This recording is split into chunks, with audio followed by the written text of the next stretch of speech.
네, 우리가 나눌 하나님의 말씀은 신약 성경에 있는 누가복음 9장입니다. 9장 23절부터 25절까지 말씀을 나누도록 하겠습니다.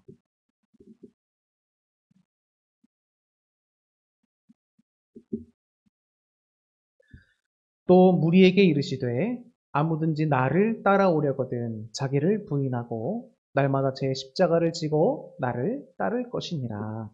누구든지 제 목숨을 구원하고자 하면 잃을 것이요 누구든지 나를 위하여 제 목숨을 잃으면 구원하리라.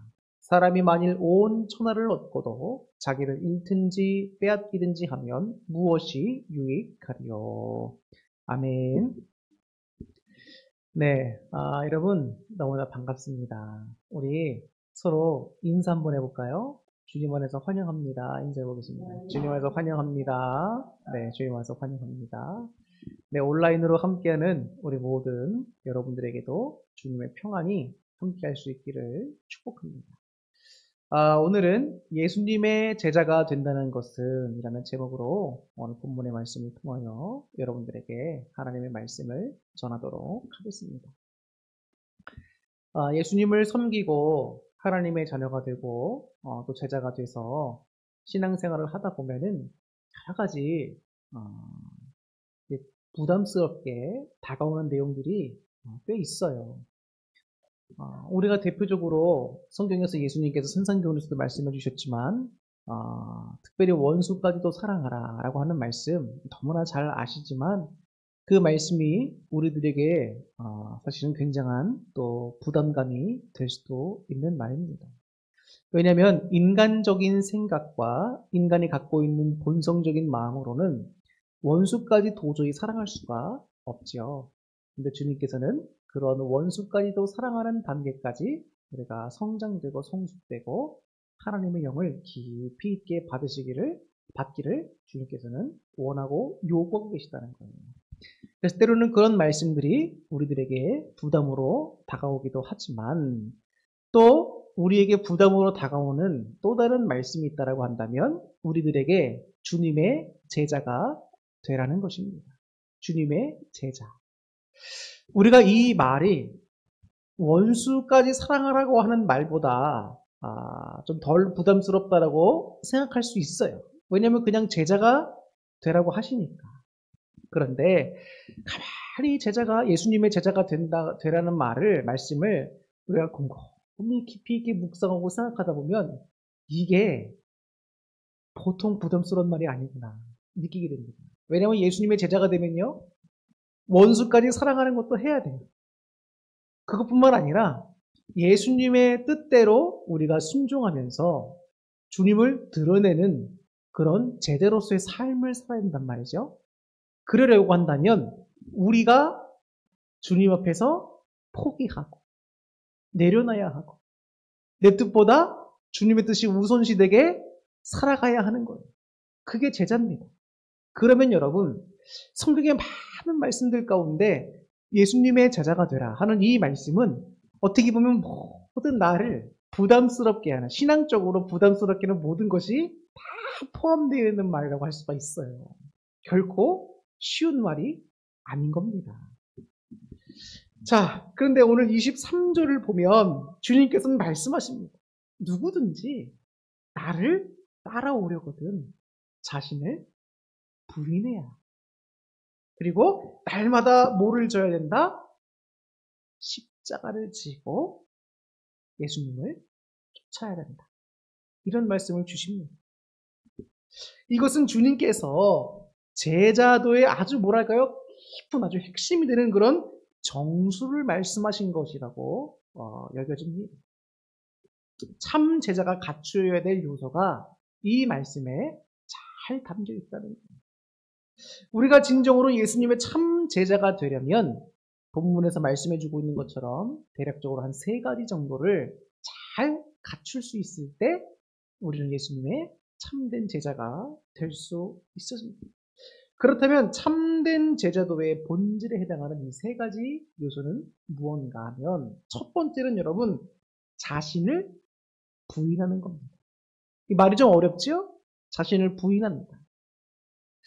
이 부인하다라고 하는 말이 성경 원어상으로 보면 그 뜻이 포기하다라는 의미가 담겨 있습니다.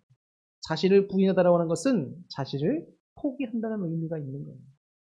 이 말이 또 어려운데 쉽게 말하면 뭡니까? 그러면은 우리는 아무것도 하지 말고 아무 생각도 하지 말고 그저 주님의 생각대로만 움직이는 꼭두각시 인형이 되려는 말이냐? 그 뜻이 아닙니다. 우리 인간에게는 육신을 입고 있는 우리 인간에게는 육신적인 본성이 있고 또 인간이 갖고 있는 자신들의 뜻과 생각들이 있어요. 그런데 우리 인간의 육신이 갖고 있는 본성적인 것들은 여러분 아담과 하와가 타락하고 난 이후부터 죄악된 본성으로 많이 오염됐습니다. 그래서 사람이 이 마음적으로 생각하고 행하려고 하는 그 많은 본성적인 것들이 가만히 하나님 말씀과 비교하다 보면 하나님의 뜻과는 정반대되는 것들이 굉장히 많아요. 자, 아까도 저도 잠깐 말씀드렸다시피 주님께서는 우리에게 이웃을 사랑하고 더 나아가서는 원수까지도 사랑하라고 말씀하고 계시는데 우리 인간적인 육신의 본성과 내 개인적인 생각에 의하면 도저히 사랑하기가 어려운 거죠. 왜냐하면 인간은 이기적인 동물입니다. 이기적인 사람들이에요. 그래서 먼저 자기를 위하게 되어 있습니다. 그래서 예수님께서 이웃을 사랑하라고 할 때도 네 자신을 사랑하는 것처럼 이웃을 사랑하라 라고 말씀하시는 것도 여러분 자기의 생각을 항상 우리는 우선시할 수밖에 없다. 인간의 육체적으로 갖고 있는 본성을 우리가 따를 수밖에 없죠. 그런데 자기 부인하고 예수님을 따라야 한다는 것은 이렇게 자기 육신을 거슬러야 돼요. 내 본성을 거슬러야 합니다. 내 죄악된 본성을 내려놔야 되고 포기해야 되고 주님 말씀 앞에 내 개인적인 생각과 내가 원하는 욕구들도 내려놓고 포기해야 되는 거예요. 그게 바로 자기 부인이라는 겁니다. 자기 부인.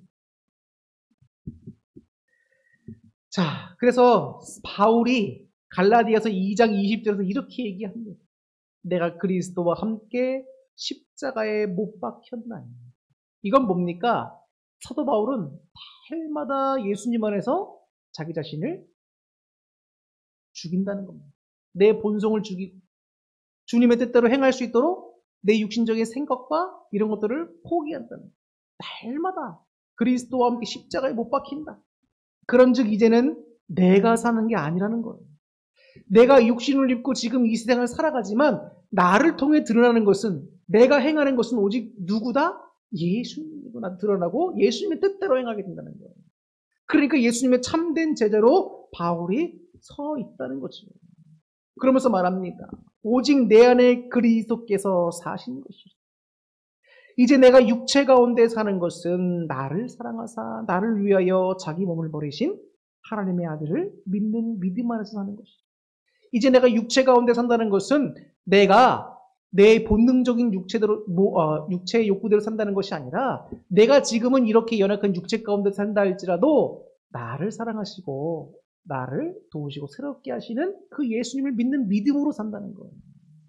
날마다 예수님은 내 죄를 회개하고 자신을 죽이고 십자가에 죽이는 행위를 하고 자기를 부인하는 행위를 하고 주님의 뜻대로 살기 위해서 바울도 날마다 성령님의 인도함 가운데 애쓰고 노력했다는 겁니다.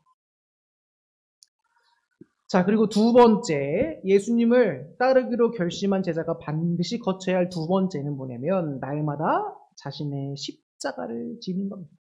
자신의 십자가. 여기서 자신의 십자가를 지라고 하는 말은 진짜 말 그대로 커다란 십자가 이런 걸 하나 떼가지고 들고 다니라는 얘기 아니고 십자가가 의미하는 바가 있습니다. 첫 번째는 십자가는 죽음을 의미하고 두 번째는 우리에게 주어진 사명을 의미합니다.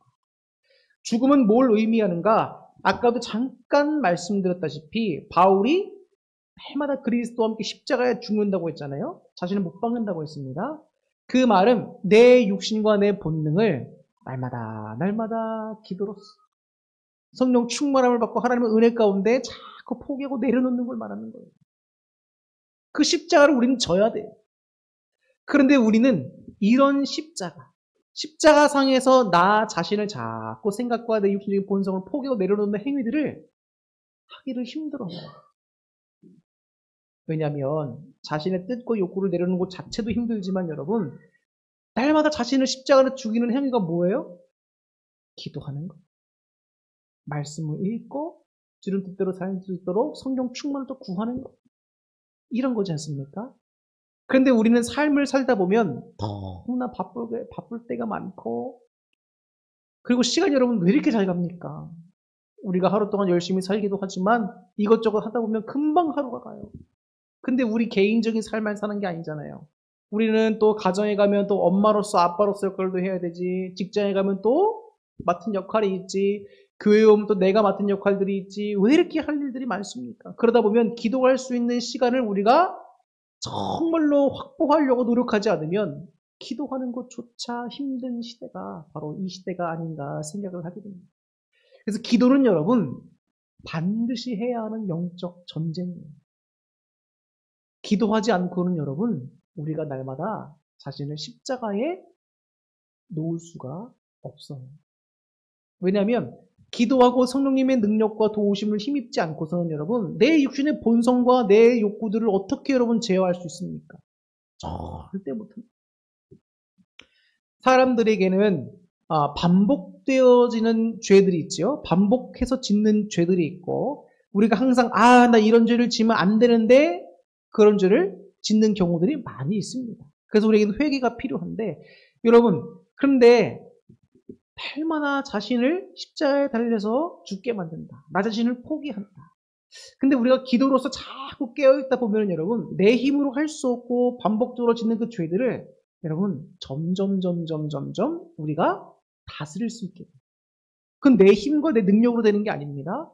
하나님을 섬기면서 나는 왜 이렇게 의지가 약하지? 이렇게 깨닫는 분들이 많아요. 근데 원래 인간은 의지가 약합니다. 아무리 강해도요 여러분 하나님 말씀을 자기 의지대로 다 따라 생활할 수가 없어요. 그러면 어떻게 하라는 겁니까? 말씀드린 대로 기도를 통하여 성령님의 도우신 능력을 우리가 공급을 받아야 된다는 거예요. 여러분 바울의 모습을 한번 볼까요? 우리가 사도행전을 여러 번 배워서 잘 아시겠지만 바울은요 여러분 주님의 말씀을 전하는 사명을 감당하기 위해서 많은 고통을 당했습니다.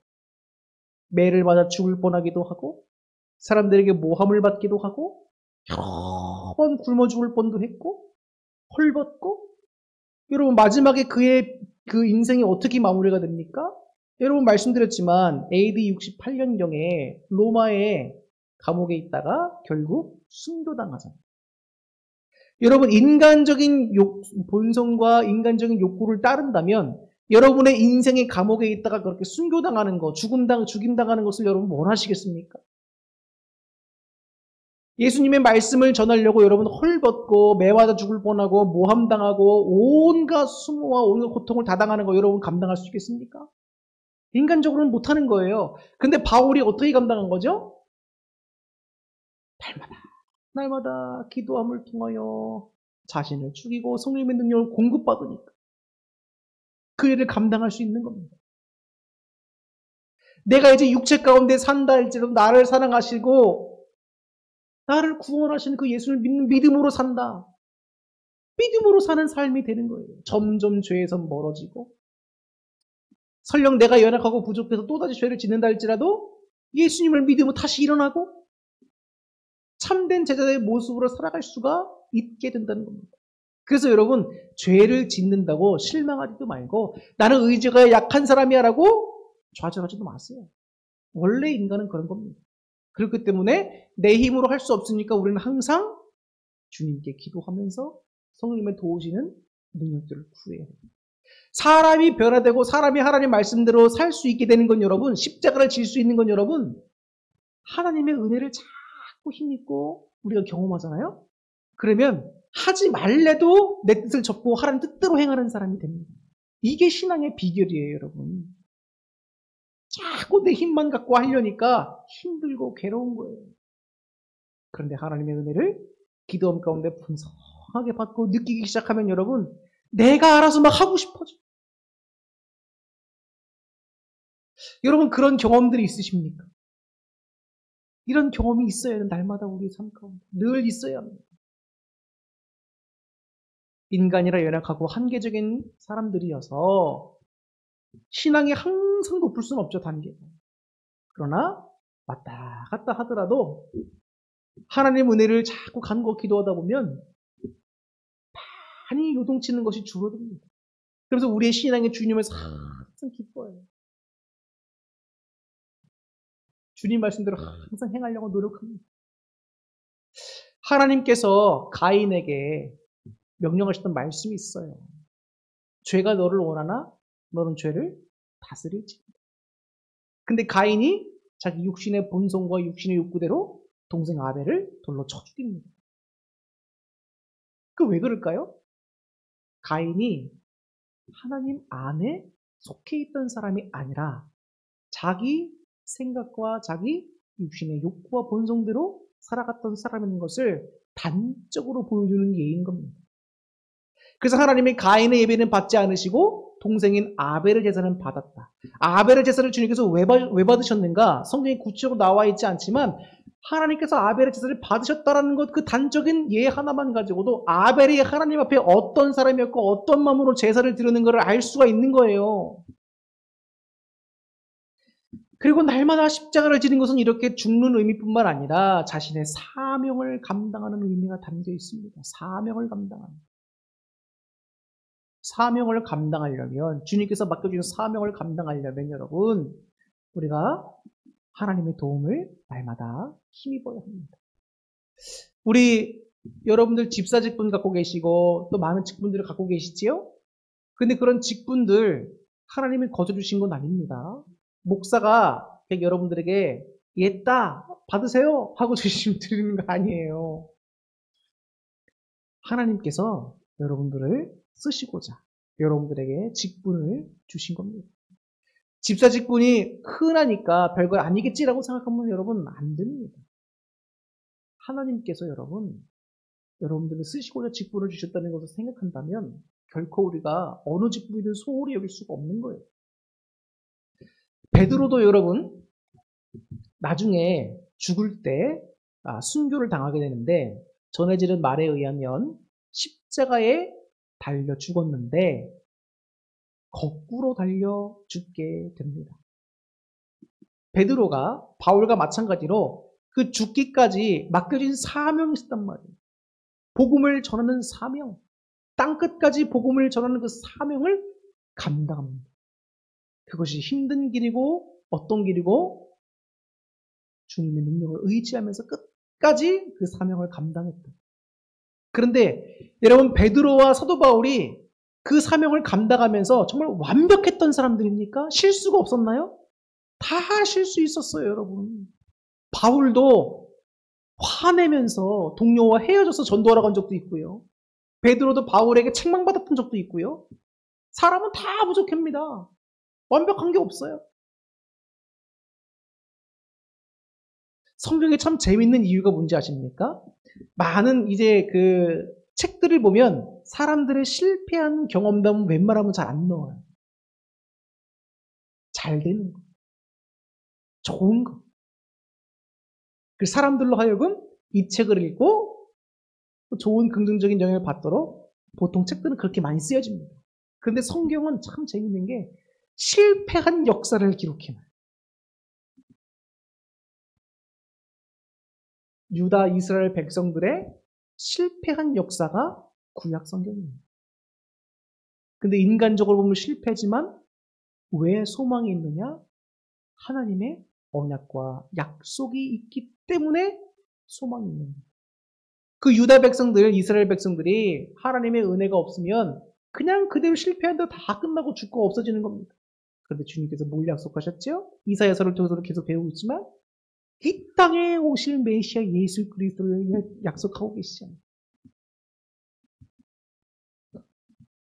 그 예수님이 이 땅에 오셨고 지금 예수님이 사역하시는 가운데 말씀하시는 부분 가운데 하나가 오늘 우리가 읽은 이 말씀인 거예요. 주님은 오늘도 여러분들에게 주님의 제자로 부르십니다. 주님께서 베드로를 비롯한 여러 제자들을 부르셨듯이 오늘도 주님은 저와 여러분들에게 나를 따르라고 말씀하고 계십니다. 마지막으로 세 번째, 주님의 제자가 되기 위해서 반드시 갖춰야 할 세 번째는 예수님을 어떻게 하는 것? 따라가는 것. 자기 부인하는 거 좋습니다. 십자가를 지는 거 좋아요. 자기 사명이 뭔지도 깨닫고 하려고 노력하는 것도 좋습니다. 그런데 문제는 그리스도를 안 쫓는다면 뭐가 되는 거예요? 다 헛사가 되고 의미가 없는 겁니다.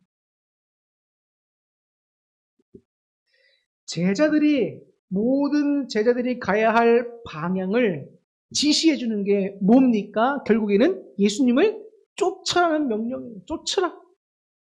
주님의 말씀에 순종하고 주님께서 보이신 모범적인 삶을 우리가 따라가는 겁니다. 그럴 때 우리는 진정한 제자로서 주님께 귀하게 쓰임받는 자들이 될 수가 있다는 거예요. 그럼 목사님, 내 나이가 몇인데 내가 주님을 섬긴 지가 얼마인데 그러면 우린 준비도 못하고 쓰임받지도 못한 채 끝날 수도 있는 겁니까? 라고 물어볼 수 있지만 하나님은 지금도 여러분들을 사랑하고 계시는 거예요. 완벽한 사람이 있을 수가 없어요, 여러분. 목사라고 완벽합니까? 장로님들이라고 완벽합니까? 권사님들이, 집사님들이 누구나 완벽한 사람이 어디 있습니까? 하나님은 여러분들을 훈련시키시고 다듬어 가시면서 여러분들에게 주님의 제자로 살 수 있는 능력들을 날마다 공급해 주시면서 여러분들을 세워나가시고 쓰고 계시는 거예요. 그렇기 때문에 우리는 실망할 필요가 없습니다. 다만 욕심은 낼 수 있겠지요. 어떤 욕심일까요? 내가 더욱더 하나님의 온전한, 예수님의 온전한 제자가 되리라. 그러기 위해서 신앙적으로 열심히 할 수 있지요. 기도하게 열심히 하고 내 교회에서 주님께서 주신 사명을 열심히 감당하고 또 주님이 개인적으로 나에게 주신 사명을 열심히 감당하고 말씀을 자꾸 읽고 쫓는 그런 욕심들을 여러분들이 좀 가졌으면 좋겠어요. 어떤 할아버지가 신문에 나왔던 거예요. 예전에 오래된 얘기죠. 어떤 할아버지가 혼자 병이 들어서 외롭고 쓸쓸하게 살다가 돌아가신 채로 발견이 된 거예요. 근데 그 할아버지의 남겨진 여러 가지 유품들을 정리하다 보니까 할아버지가 베고 자던 그 베개 안에 거액이 예금되어 있는 통장이 발견된 겁니다. 근데 이 할아버지는 그 많은 돈을 은행에 쌓아놓고서는 자기 병을 치료하는데 쓰지도 않았어요. 그냥 모아만 놓다가 여러분 외롭고 쓸쓸하게 고통당하다가 그렇게 가신 거예요. 여러분 어떤 생각이 드십니까? 이 할아버지에게는 자기 병을 치료하는 것보다 자기 목숨보다 뭐가 중요했던 사람이에요? 돈인 거예요. 돈. 목표가 돈인 겁니다. 그런데 한번 생각해 보세요. 할아버지가 돌아가시고 나자 그 돈이 누구의 것이 됩니까? 할아버지가 한 톨도 쓸 수 있는 돈이 되나요? 아니에요. 주님께서 말씀하십니다. 천하를 너희가 다 얻고도 목숨을 잃으면 뭐가 유익하겠느냐. 이 땅에서 너희가 주님의 제자되기를 꺼려하고 부담스러워하면서 너희 육신적인 본성대로 살고 네 욕구대로 다 산다고 한들 나중에 네 목숨을 잃고 나면 뭐가 유익하겠느냐. 예수님이 또 다른 비유에서 말씀하신 적이 있잖아요. 부자에게 그렇게 곳간에 많은 재물을 쌓아놔서 하나님께서 하루아침에 그 목숨을 취해 가신다면 무슨 의미가 있겠느냐. 성경에는 이런 말씀들이 참 종종 나와요. 그 말은 뭡니까? 아무리 인간적인 생각으로 우리들의 욕구들을 채우고 산다 한들 의미가 없어요. 중요하긴 하죠. 나의 즐거움을 찾는 것도 중요하긴 합니다. 근데 그게 다가 아니라는 거예요. 하루아침에 잃어버리는 물질, 하루아침에 잃어버리는 나의 건강, 어느 순간 갑작스럽게 잃어버리는 나의 행복, 찾아오는 고통, 고난, 이 땅에 그거 연속 아닙니까, 여러분? 그거 연속이에요. 근데 우리는 자꾸 그렇게 신기루처럼 환상처럼 금방 있다 없어져 버릴 것들을 위해서 모든 것들을 다 추구하고 나간다는 것은 너무 어리석은 거죠. 주님께서 말씀하십니다. 일용할 양식이 있으면 됐다. 일용할 양식이 있으면 됐다. 아우, 근데 이 말씀을 주시는데 뭐 할 말이 없어요. 근데 여러분 생각해 보세요. 여러분들 일용할 양식뿐만 아니라 다 여유롭잖아요. 미래를 위해 준비해 놓고도 계시잖아요. 우리는 사실 어떻게 보면 그 이상의 것들을 추구하고 바라는 것들은 우리가 너무 욕심일 수도 있겠다는 생각이 들기도 하지만 여러분 또 많이 모을 수 많이 모으세요. 그리고 주를 위해서 많이 사용하세요. 주님께서 여러분들에게 왜 건강을 주시고 왜 물질을 주시고 여러분들을 왜 제자로 부르셨을까? 나에게 왜 남들보다는 다른 뛰어난 이런 특출한 능력들을 주셨을까? 나를 위해 살라고 주셨을까? 절대로 아닙니다. 절대로. 주님께서 항상 말씀하십니다. 하나님과 우리와의 관계를 먼저 말씀하시지만 그 이후에는 우리와 우리 이웃과의 관계를 항상 말씀하세요. 내 이웃을 내 몸과 같이 사랑하라가 그 말씀입니다. 그러니까 성경은 크게 보면은 결국에는 사랑이에요. 하나님과 우리와의 사랑, 그리고 우리와 이웃과의 사랑입니다. 그러면 그 뛰어난 능력을 가지고 나만 배불리 먹고 나만 이기적으로 행복하게 살면 끝나는가? 성경은 그게 아니라는 거예요. 그러려면 뭐해요? 자기를 부인하고 예수님의 십자가 죽음의 의미를 날마다 마음판에 새기고 예수님을 쫓는 따르는 삶. 그러니까 결국 이웃을 향해서 베풀 수 있는 사람은 어떤 사람입니까? 신앙이 그만큼 성숙한 사람인 거예요. 성숙한 사람. 주님과 함께하는 사람. 내가 신앙생활을 오래 해왔는데 아직도 주님이 살아계신지 잘 모르겠고 뭔가 믿음이 좀 이렇게 확고하지가 않고 성령님이 충만한 것 같지도 않고 뭔가 좀 애매하다 이런 분들은 여러분 하나님 앞에 진정으로 한번 철저하게 한번 회개해 보세요. 그러면 하나님의 영이 여러분들에게 임하시는 놀라운 경험을 하게 됩니다. 왠지 아십니까? 성경에서 우리의 몸을 가리켜서 뭐라고 표현하고 있죠? 하나님이 거하시는 성전입니다. 저와 여러분들의 몸은 단순한 몸이 아니에요. 그렇기 때문에 내 몸에 막 술을 때려붓고 담배 피고 비거룩한 짓 하고 이런 것들이 여러분 알아서 안 해야 될 것들이에요. 성경에서는 술 취하지 말라고 했으니까 술만 안 취하면 되겠지. 이게 아닙니다. 우리 몸은 여러분 거룩하게 잘 관리해야 되는 몸입니다. 왜냐하면 하나님이 임하시는 거룩한 전이기 때문에. 근데 그런 우리들의 육신의 전에 여러분 비거룩한 것, 추악한 것, 죄된 것, 온갖 죄악들이 가득하다고 생각해요. 그럼 주님께서 여러분들에게 기쁜 마음으로 임하실까? 그래서 항상 성령님이 임하기를 원하는 사람들에게 항상 하라고 하는 첫 번째 메시지가 뭡니까? 철저하게 진정으로 회개하셔야 됩니다. 하나님을 정말 살아계심을 경험하고 내 믿음과 신앙에 성장하기 위해서는 항상 필요한 것인데 회개를 진정으로 하는 거예요. 깨닫지 못하는 것들이 있습니다. 왜냐하면 죄라고 하는 것은 신앙이 성장될수록 그 죄가 더 많이 깨달아지기 때문이에요. 그렇기 때문에 기도할 때 주여 제 죄를 깨닫지 못하는 것 나를 용서해 주시고 그러나 깨닫지 못하는 죄라도 주여 뉘우치는 마음으로 나가오니 용서해 주시고 성숙해 하시며 하나님의 거룩한 백성 되게 해달라고 우리가 늘 기도해야 되는 이유 중에 하나가 바로 그겁니다. 내가 알고 내가 깨닫고 느끼는 것이 다가 아닙니다. 성장하고 알아가면 알아갈수록 내가 이렇게 부족하고 연약한 사람이구나 늘 깨닫게 돼요. 그렇기 때문에 우리는 늘 겸손해야 할 수 있는 겁니다. 그래서 여러분 오늘 이제 설교를 요약하면서 마치려고 하는데요. 예수님의 제자가 되려는 사람들 반드시 갖춰야 할 세 가지 요소가 있어요. 첫 번째는 자기를 부인하는 것이다. 자기를 부인한다는 것은 무슨 의미가 있다고 말씀드렸죠? 자신을 포기한다. 그것은 나의 나됨을 다 포기한다 이런 뜻이 아니라 내 육신적인 본성과 내 육신의 욕구를 주님의 뜻 앞에 다 포기하고 내려놓는다는 걸 의미하는 거예요. 내 뜻보다 주님 뜻이 우선시돼야 된다. 그래야 주님이 명령하시면 따라갈 수 있는 군사 제자가 될 수 있는 거예요. 자, 두 번째는 뭐다? 십자가. 나에게 주어진 십자가는 날마다 져야 합니다. 이 십자가는 두 가지 의미가 있다고 했어요. 첫 번째는 자신을 부인하는 것과 같은 나 자신을 죽이는 것. 내려놓는 거, 포기하는 거. 이걸 의미한다고 말씀드렸죠. 두 번째는 그 십자가는 우리에게 주어진 사명이라고 했습니다.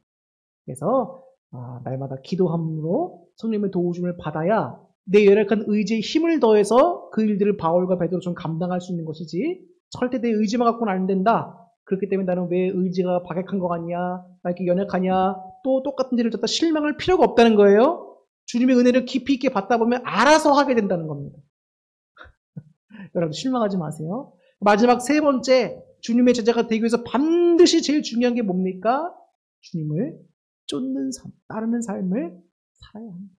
자기 부인과 날마다 십자가를 지는 삶을 추구하며 성령의 도우심을 구할 때야 비로소 그리스도를 쫓는 참다운 제자의 모습을 살 수가 있다는 겁니다.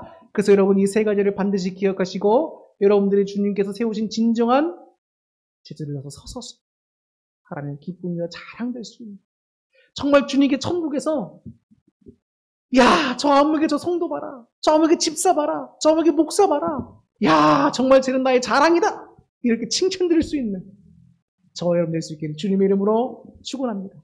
기도하겠습니다.